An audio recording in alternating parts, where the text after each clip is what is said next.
안녕하세요. 불만찬 기자들입니다. 드디어 대망의 마지막 라운드입니다. 지난 5월 8일이었죠. 전북과 수원의 개막전을 시작으로 숨가쁘게 달려왔던 올 시즌 K리그 1이 이제 10월 31일 그리고 11월 1일 펼쳐지는 경기를 끝으로 대단원의 막을 내립니다. 이제 모든 순위표가 이 한 판으로 결정이 나는 거죠. 볼만찬이 마지막 프리뷰도 함께 하겠습니다. 일단 프리뷰 들어가기 전에 저희가 프리뷰 리뷰를 끝까지 완주했다는 것 자체에 대해서 아직 리뷰 하나 남긴 했지만 나 이 얘기 리뷰하고 하려고 했는데 리뷰하려고 그 관계가 무량해서 그러니까요. 한번 말씀드렸습니다. 네, 30일에 펼쳐지는 파이널 B부터 보도록 하겠습니다. 일단 파이널 B는 강원이 7위를 확정을 했죠. 그리고 서울과 수원이 우여곡절 끝에 잔류를 결정했고요. 관심사는 역시 부산, 성남, 인천이 펼치는 강등 전쟁입니다. 부산과 성남이 승점 25점인데 부산이 다득점에서 앞서면서 10위, 그리고 성남 11위고요. 인천은 승점 1점 모자란 승점 24점으로 최하위에 머물고 있습니다. 올 시즌은 최하위 팀만 강등이 됩니다. 먼저 경우의 수부터 한번 살펴보도록 하겠습니다. 네.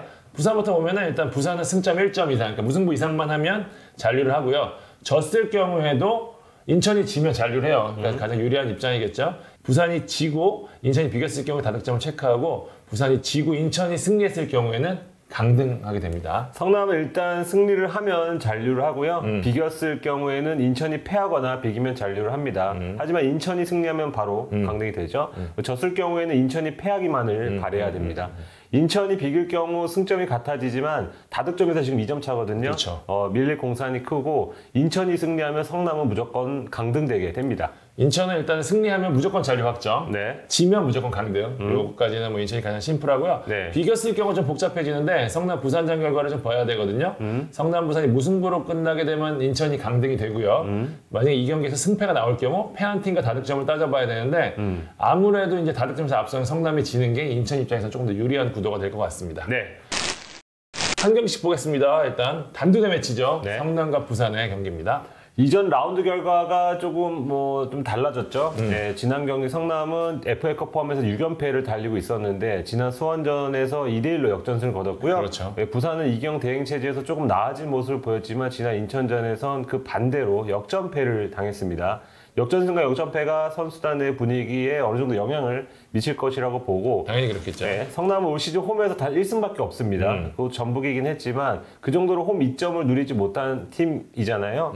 그래도 이제 잔류 운명을 준 마지막 경기를 탄천 홈에서 펼칠 수 있다는 점, 그리고 이전과 달리 유관중으로 진행된다는 그렇죠. 점이 좀 변수가 될 수도 있을 것 같아요. 지난 인천 부산전도 그 효과를 어떻게 봤죠? 그렇죠. 네. 그러니까 팬들이 요새 현수막 메시지를 전하잖아요. 맞아요. 이날도 뭐 강등이 남일이가 같이 이렇게 좀 강렬한 메시지를 전달하면 선수들한테 전달이 될 수 있어서 홈이점을 평소보다 좀 더 누릴 수 있을 것 같고 선수단 내에도 좀 호재가 보입니다. 지난 홈 경기였어요. 서울전 때만 하더라도 김남일 감독과 선수 3명이 카드 징계로 빠졌어요. 맞아요. 네. 근데 이날 경기에는 싹 다 돌아옵니다. 이미 뭐 연재훈은 지난 경기 김동현이 연재훈 돌아왔고 이 경기에는 또 유인수까지 돌아오면서 이제 김남일 감독도 벤치 앉잖아요. 그래서 풀 스쿼드로 나설 수 있다는 점. 근데 아마도 지난 수원전 돌아보면 톰이랑 나상호 같이 득점력 좋은 선수를 앞세워서 승점 3점 전략을 딸 것 같아요.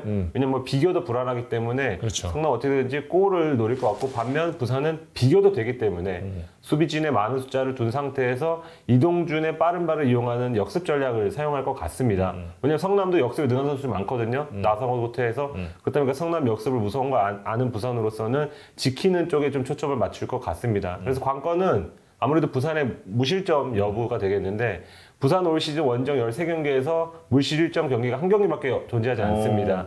그래서 올 시즌 만약에 잔류를 이 경기에서 확정하고 싶다면 수비 실수가 나와서 안 된다는 그런 말도 될 것 같네요. 이 초반 분위기가 중요할 것 같아요. 왜냐하면 네. 반대쪽에서 만약에 뭐 서울이 이기고 있다. 그럼 양 팀은 좀 무리하게 가지 않는 공산이 크고요. 그래서 네. 그런 부분들이 여러 가지 작용할 수 있는 그런 경기입니다. 네. 예측해 보겠습니다. 저는 무 냄새가 진동을 합니다. 올해 2번의 맞대결에서 1대1 아주 지루한 경기 끝에 비긴 적이 있습니다. 저도 같아요. 네. 두 팀 다 좀 조심스럽게 경기할 것 같고 양 팀이 수비가 좋은 팀이잖아요. 반면에 공격은 약한 팀이기 때문에 무승부가 좀 유력해 보이지 않나 싶습니다. 네, 다음은 서울 인천전입니다. 인천이 일단 지난 부산전 승리로 완전히 기사회생했잖아요. 네. 진짜 분위기 완전히 바뀌었다고 합니다. 내부 분위기 들어보니까 굉장히 경건한 분위기 속 준비를 하고 있다는데 조용하면서도 집중하는 분위기. 그러니까 조던 감독이 너무 가라앉지 않게 하려고 첫 훈련에서 족구 대회랑 레크레이션으로 좀 분위기를 띄워야 할 정도로 조금 어쨌든 선수들이 집중하고 굉장히 좀 조용하고 뭐 이런 분위기라고 하더라고요. 그러니까 인천이 워낙 이런 상황을 자주 겪었잖아요. 그렇기 때문에 뭐 분위기를 조성하는 법이나 중요한 경기를 준비하는 법을 안다고 해야 될까요? 그 만화에서 그런 거 그 자막에 나오잖아요. 쿠오라고. 쿠오. 이를 보고 있는 중입니다. 어쨌든 이 마지막 한 판을 위해서 결정을 준비하고 있다고 하는데 일단 추가 부상자는 없다고 합니다. 지난 경기에 나선 선수들 그대로 나설 수 있고요. 김도혁의 폼이 좀 떨어지긴 했는데 그래도 마하지가 어쨌든 지난 경기 통해서 이제 건재함을 과시했기 때문에 마지막에 돌아오네. 그러니까요. 후반 교체 자원이 생긴 것 그 자리에 호재라고 좀 봐야 될 것 같아요. 인천은 일단 최소 승점이 필요한 상황이기 때문에 어쨌든 보다 좀 적극적으로 나설 공산이 크고요. 그렇기 때문에 당연히 키플레이어는 아길라르 무고사 콤비 언제나 그랬던 것처럼 두 선수고 저 개인적으로는 좀 송시우 주목하고 싶습니다. 시우타임. 네. 지난 부산전에서 이제 상대가 밀집 수비를 쓰니까 조성환 감독이 김대중의 높이를 좀 활용한 축구를 펼쳐서 재미를 봤단 말이에요. 네. 서울은 정상적인 경기를 한다고 봤을 때 어쨌든 서울의 약점 어디냐? 어쨌든 센터백의 스피드가 빠르지 않다는 점이거든요. 그렇기 때문에 이 뒷공간을 노릴 수 있는 송시우의 역할이 굉장히 중요하다고 생각이 드는데 송시우가 또 지난 맞대결에서 결승골을 넣었더라고요. 네, 그렇기 때문에 이 선수가 어떻게 해주느냐 중요할 것 같고요. 서울은 어쨌든 자리를 확정을 지었기 때문에 동기부여에서 아무래도 좀 떨어질 수밖에 없고 지금 감독 대행의 대행이 이끌고 있잖아요. 새로운 감독이 누가 오느냐에 따른 좀 뒤숭숭한 상황에서 선수들이 좀 집중하기 어려운 환경이다 이렇게 보고요. 그렇기 때문에 서울이 초반 인천 압박에 말려들 경우 굉장히 어려운 경기를 할 가능성이 높고요. 일단 집중력이 한번 떨어지면은 지금 벤치도 구심점이 없는 상황에서 좀 집중하기 어렵잖아요. 컨트롤하기도 어렵고. 그래도 어쨌든 서울 선수들이 인천보다는 결정력이나 개인 능력이 앞서기 때문에 만약에 찬스를 살린다 그럼 또 어쨌든 홈 경기이기 때문에 분위기 바뀔 수 있잖아요. 네. 그러면 저는 이번 경기의 핵심은 선제골이다. 이게 어디로 가느냐에 따라서 이 경기의 키를 좌우할 것 같습니다. 선제골 누가 넣을까요? 인천. 잔류형 인천은 이런 상황에서 승리할 줄 압니다. 야, 그럼 인천 승 그리고 잔류를 그렇게 보겠습니다. 네. 저는 이제 뭐 무승부 나올 것 같은데 25라운드에서 서울이 성남을 잡는 걸 보면서 아 서울은 뭐 봐주거나 이런 팀이 아니구나. 네, 마지막까지 뭔가 최선을 다해서 자존심 지키려고 할 것 같습니다. 그래서 저는 무승부 나올 것 같습니다. 파이널 B 마지막 경기입니다. 강원과 수원의 경기입니다. 네, 이미 뭐 잔류를 확정한 두 팀만큼 뭐 서울의 동기부여만큼이나 이 두 팀도 떨어져 있는 상태죠. 네, 양팀 감독은 그래도 뭐 유종의 미 이 정도만 좀 신경을 쓸 것 같은데 그래도 강원이 조금은 더 유리할 수 있다고 보는 게 일단 홈 경기, 홈에서 최종전을 치르고요. 그리고 강원이 뭐 전북도 2번이나 잡고 전북 상대로 강한데 오히려 수원에 약해요. 홈에서 수원 상대로 3연패 중입니다. 그러네요. 네, 2019년 이후로 승리를 한 적이 없죠. 그러니까 병수벌이 수원만 만나면 힘을 쓰지 못했다. 이임생한테 약했었다 그랬었는데 전체적으로 수원이 약했거든요. 네, 그러니까요. 그러니까 이 점이 뭔가 그 징크스가 되지 않기 위해서 강원은 수원전 승리를 통해서 뭔가 그걸 끊고서 다음 시즌에 돌입하려고 할 것 같습니다. 예측해 보겠습니다. 저는 무승부 예측하는데요. 뭐 강원도 아마 뭐 기회 못 받은 선수들 좀 기회를 줄 것 같고, 그건 수원도 마찬가지지만 수원의 젊은 선수들이 얄짤없더라고요. 엄청 열심히 뛰고 부딪혀주면서 뭐 승점 3점을 쉽게 내주지 않을 것 같습니다. 저는 강원 보겠습니다. 강원. 두 팀이 어쨌든 동기부여가 없다고 했지만 어쨌든 그런 측면에서 보면 마음을 비웠다고도 봐야 되거든요. 그렇다면 난타전이 벌어질 가능성이 높고 그렇다면 화력이 센 강원이 좀 더 유리하지 않을까 싶어서 강원 쪽 걸겠습니다. 야, 마음 비우니까 너무 잘해요, 강원은. 그러니까요. 원래 이 정도의 팀이었습니다. 볼만치 않은 통신입니다. 자, 이번 주 프로축구연맹 브리핑 시간에는요, 올 시즌 K리그 대상 개인상 후보에 대해서 다뤘습니다. 네. 가장 큰 관심을 모으는 MVP 후보에는 손준호, 주니오, 일류첸코, 세징야가 올랐습니다. 자, 감독상 후보에는 모라이스 전북 감독, 김도훈 울산 감독, 김기동 포항 감독, 김태환 상주 감독, 1, 2, 3, 4등 감독이 모두 올랐네요. 네. 영플레이어상 후보에는 송민규, 원두재, 엄원상, 조규성이 선정이 됐고요. 네. K리그2 MVP 경쟁은 이랜드의 레안드로, 그다음에 수원FC 안병준, 경남의 백성동, 제주의 이창민 4파전입니다. 감독상 후보로는 남기일 제주 감독, 김도균 수원FC 감독, 정정용 이랜드 감독, 전경준 전남 감독이 올랐고요. 뭐 이렇게 이견을 달 게 없네요. 그러니까요. 네. 올 시즌 처음으로 진행된 K리그2 영플레이어상 후보는 이동률, 이상민, 최건주, 하수근이 올랐습니다. 네. 부분별 수상자는 28일부터 진행되는 각 구단 감독 30%, 주장 30%, 미디어 40%의 투표로 통해서 결정이 되고요.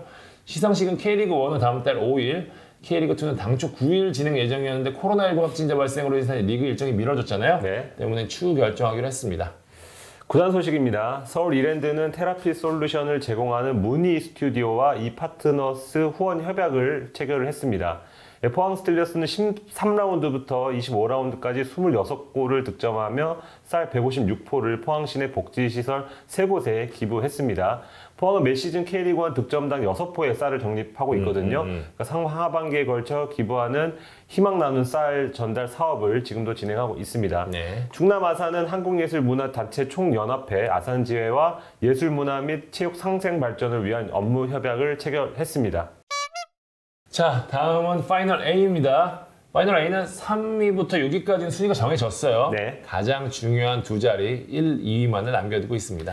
지난 라운드 맞대결에서 현대가 더비에서 전북이 승리하면서 전북 쪽에 유리한 구도가 만들어졌지만 뭐 끝날 때까지 끝난 건 아니죠. 맞아요. 경화에서부터 한번 보겠습니다. 그 전북이 승점 1점이라도 따면 올 시즌 우승은 전북으로 갑니다. 맞아요. 왜냐하면 지금 승점차가 3점이기 3점이기 때문인데요. 전북이 지더라도 울산이 이기지 못하면 전북이 우승을 차지합니다. 네. 울산은 뭐 경우의 수 이런 거 없어요. 그냥 무조건 이기고 전북이 대구에 패하는 그림을 좀 기다려야 합니다. 자, 한 경기씩 보겠습니다. 일단 전북과 대구전입니다. 대구 참 까다로운 팀이죠. 맞아요. 포항 연승도 지난 라운드에서 끊고 까다로운 팀이긴 한데 이 동기부에서 좀 차이가 좀 있을 수밖에 없을 것 같아요. 전북은 우승컵을 걸고 싸우는 마지막 경기고 대구는 이미 순위를 확정했기 때문에 뭐 전북 한번 잡아보자.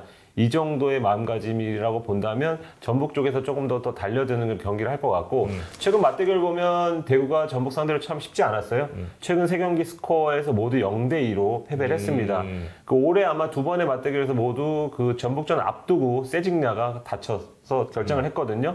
그리고 징크스처럼 그렇게 이어졌는데 이날 좀 달라진 점이 있다면 풀핏 세징야가 나설 수 있다는 점. 지난 포항전에서도 멀티골 터뜨리면서 라운드 MVP 탔잖아요. 전혀 다른 양상의 경기가 될 수도 있겠네요. 그렇죠. 세징야를 이제 전북 선수들이 막아야 하는 아마 가장 까다로운 크랙인데 그 점이 조금 차이가 날 수 있을 것 같습니다. 근데 이제 전북 역시 풀핏이 수두룩해요. 오창 기자가 높이 평가하는 국내 최고의 수비 그리고 MVP 후보로도 뽑힌 손준호가 수비형 미드필더로 버티면서 예, 세징야와 이렇게 맞대결을 펼칠 것으로 보이고 이선은 로테를 돌려도 될 정도로 자원이 풍부합니다. 그렇죠. 뭐 김보경이 백업으로 나와요. 예, 그리고 뭐 한교원, 뭐 쿠니모토, 이승기 이런 선수들이 선발로 나오고 뭐 후반에 뭐 조규성 카드도 나올 수 있습니다. 그래서 전반을 대구가 어떻게 버틴다 그래도 후반에 차이가 만들어질 가능성이 좀 있어 보이고요. 그 대구가 골이 터지려면 세징야의 원맨쇼도 중요하지만 우측에서 날라오는 정승원의 크로스. 그렇죠. 네. 정승원이 지금 팀 내에서 가장 많은 7개 도움을 올리고 있거든요. 근데 이 정승원이 경고 누적으로 이날 경기에 출전할 수 없습니다. 그래서 측면 싸움에서도 아마도 전북이 조금 유리한 경기를 할 것 같습니다. 예측해 보겠습니다. 그러니까 모라이스 감독이 수고했다. 이동구 선발 카드. 예, 뭐 이동구 선수를 깎아내는 건 아니고 이런 변칙을 쓰지 않는 이상은 전북이 뭐 손쉽게 승리를 통해서 4연패 가져갈 것 같습니다. 저는 이동구 선수가 선발로 나와도 이긴다. 무조건. 굴욕인데 울산 입장에서. 아니 네. 이동구 선수가 나오면 더 열심히 하지 않을까요? 열심히 하겠죠. 네. 전북은 그러니까 누가 나와도 이동구 선수의 지금 은퇴 경기라는 동기부여가 워낙 크기 때문에 네. 네. 게다가 지금 막판 집중력 최고조잖아요. 전북이 무조건 이긴다고 봅니다. 그럴 것 같긴 해요. 만약에 끌려가고 있으면 동구 형이 그렇지. 야, 형 이렇게 보낼 거야? 형 1년 더 한다. 그러니까 옆에서 난 행복한 선수라 그랬는데 1년 더 하면은 네, 더 좋겠죠. 네. 다음은 이제 울산 광주전 보겠습니다. 울산 일단 포항 전북 연패의 후유증 어떻게 끊느냐가 제일 중요할 것 같아요. 네. 분위기를 끌어올려서 마지막까지 해보자는 분위기로 뭐 가고 있겠지만 일단은 이 후유증 만만치 않을 거라고 보거든요. 두 번째는 경기력인데 울산이 뒤로 갈수록 확실히 경기력이 떨어지고 있어요. 그러니까요. 분위기도 분위기고 뭐 여러 가지 지금 뭐 감독 변수도 뭐 있다고 얘기하지만 어쨌든 중요한 건 뭐냐? 시즌 초반 때보다는 경기력이 확실히 떨어졌다. 확실히 30대 선수들이 많잖아요. 그러니까 뭐 준이호, 이청용, 신진호 이런 선수들이 막판 체력적으로 좀 두드러지고 있으면서 두드러지게 보이면서 전체적인 경기력도 좀 저하되고 있거든요. 그러니까 전북 같은 경우에는 선이 굵은 데다가 앞선에서 1대1을 많이 하기 때문에 뒤에 있는 선수들이 그렇게 체력적 부담이 크지 않아요. 네. 근데 울산은 팀 전체가 좀 유기적으로 움직여야 되는 축구이기 때문에 만약에 앞선에서 한두 발자국 덜 뛴다? 그럼 뒤에서 뭐 영향이 있을 수밖에 없거든요. 그러니까 팀 전체가 가라앉을 수밖에 없는 상황인데 어쨌든 지금 분위기까지 가라앉은 상황에서 체력적인 부분도 확실히 영향이 있을 수밖에 없잖아요. 그렇기 때문에 김도훈 감독의 고민 클 수밖에 없고요. 또 여기 지난 경기 주니어 김기희 선수의 움직임이 썩 만족스럽지 않았잖아요. 김기희 선수 큰 실수도 저질렀고 그런데 대체할 선수가 없어요. 비욘 존슨, 불투이스 이날까지 뛸 수 없기 때문에 아마 이 대체할 자원이 크지 마땅치 않다는 거 김동 감독의 고민이 2배로 커질 것 같습니다. 어쨌든 주니어 같은 경우에는 저는 체력적인 부분도 있지만 어쨌든 최근에 들쑥날쑥하게 뛰었잖아요. 네. 2경기 연속 뛸 경우에는 좀 그래도 골 감각이 있는 선수이기 때문에 상황은 달라질 수 있다는 점, 이 부분에 좀 주목해서 봐야 될 것 같고요. 네. 광주는 아무래도 이 박진성 감독의 거치 부분이 크게 작용할 것 같아요. 사실 광주 선수단 내색하지 않았지만 박진성 감독이 어디든 갈 수 있다. 이게 뭐 서울이 될 수도 있겠고 뭐 여러 구단이 될 수도 있었겠지만 떠날 수 있다는 얘기는 내부적으로 계속 해왔단 말이죠. 그러니까 감독이 시시를 해도 감독 거치 누가 제일 잘하냐? 선수들이 그렇죠. 제일 잘해요. 네. 네트워크가 있죠. 네. 여기 아예 서울행 보도가 나와버리면서 분위기가 굉장히 묘하게 됐거든요. 박진성 감독이 뭐 내심 서울행을 원하는 것과 뭐 진짜 가는 거는 완전히 다른 거잖아요. 다르죠. 예. 어쨌든 광주가 SNS를 통해서 이 부분을 빨리 수습하려는 역시 시즌이 남았기 때문에 마지막 한 경기 남았기 때문이잖아요. 그렇기 때문에 이 분위기가 어떻게 흘러갈 것이냐. 뭐 오히려 내부적으로 결속이 될 수도 있는 거고 혹은 완전히 무너질 수도 있는데 어쨌든 객관식 전력에서 보면은 울산은 절대 우세가 예상되지만 의외로 광주가 울산이 강했더라고요. 그러니까요. 올 시즌 2번의 맞대결 모두 1대1로 끝이 났고요. 이전까지 범위를 넓혀도 6경기에서 5번을 비겼습니다. 그 정도로 광주가 울산에 강했다는 거, 양팀 분위기가 좀 다 묘하다는 점에서 저는 의외의 결과가 나와도 이상하지 않을 수 있는 경기다라고 좀 생각이 들거든요. 역배. 아니 근데 그래도 울산 승으로 가겠습니다. 좀 짧게 얘기하지. 네. 이 경기까지 무너지겠어요. 저도 울산 승. 울산이 뭐 큰 점수 차는 아니고 한 1대0 정도를 이기고 아마 FA컵 네, 그리고 전북 경기 결과 기다릴 것 같습니다. 네, 마지막 경기는 포항 상주전입니다. 시즌 내내 3위 자리를 두고 다퉜던 두 팀이잖아요. 그리고 또 생각하지 않았던 다크호스들이었고. 그러니까요. 네, 물론 산술적으로는 아직 상대 역전 우승 가능성 남아 있습니다. 다득점에서 근데 20골이나 차이가 나서 아약스처럼 13대0으로 이겨도 못 뒤집어요. 그렇기 때문에 뭐 포항 3위 확정적이라고 봐야 될 것 같고요. 두 팀 만나면 안타전이었습니다. 첫 경기 4대2였고요. 두 번째 경기 FA컵 3대2였고 세 번째 경기 4대3이었습니다. 6, 11, 18, 18골 나왔네요. 모두 포항이 이겼어요. 네. 그러니까 결국 득점 레이스를 가면은 올 시즌 최다 득점팀이죠. 포항이 유리하다는 얘기고 포항이 올 시즌 외국인 선수의 힘이 가장 좋은 팀이잖아요. 반면 상주는 외국인 선수가 없는 팀이기 때문에 이 차이가 좀 큰데 실제로 팔로세비치는 상주전에 5골 넣었고요. 일류첸코는 3골이나 넣었더라고요. 상주가 막판에 좀 흐름을 찾고 있다는 점이 변수긴 한데 저는 팔로세비치 일류첸코 지난 경기에서 잘했잖아요. 네. 게다가 마지막 홈 경기랑 동기부여가 있는 포항의 승리 점치도록 하겠습니다. 그 지난 경기 제가 상주전 보고 왔는데 감독께서 예고를 했어요. 선수 투입을. 송승민 선수. 네, 이제 포항으로 이제 돌아가는 선수인데 마지막 경기에 한번 투입하겠다. 이렇게 예고했으니까요. 송승민 선수 활약도 지켜보시면 좋을 것 같습니다. 저도 포항. 지금 일류첸코가 세징야와 함께 18골 기록 중이거든요. 왠지 20골 채우고 끝날 것 같아요. 약간 찝찝하잖아. 뭔가 20골지를 넘기 위해서 조금 최선을 다할 것 같습니다.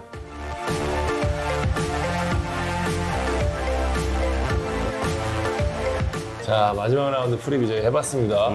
막판 코로나19로 약간 K리그가 뒤숭숭합니다. 근데 마지막 라운드에서 멋진 뭐 역전 드라마나 혹은 뭐 감동적인 장면, 뭐 유동 선수가 눈물을 흘린다든지 이런 장면들이 펼쳐지면서 정말 유종의 미를 거두었으면 좋겠습니다. 네. 지금까지 K리그 잘했잖아요. 네. 마지막까지도 파이팅입니다. 네, 지금까지 볼만치 않은 기자들이었습니다. 감사합니다.